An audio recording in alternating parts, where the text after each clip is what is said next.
আমরা এখন থাইম পার্কে আছি, ভেতর থেকে কমপ্লেক্সের মধ্যে। সকালবেলায় হাঁটতে বেরিয়েছি।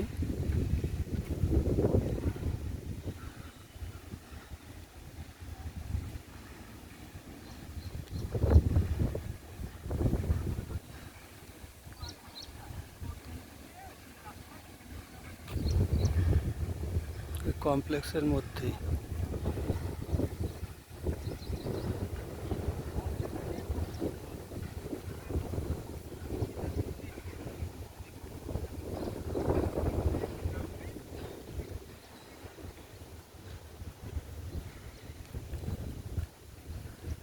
পরিবেশটা খুবই সুন্দর। চারদিকে অনেক গাছ রয়েছে।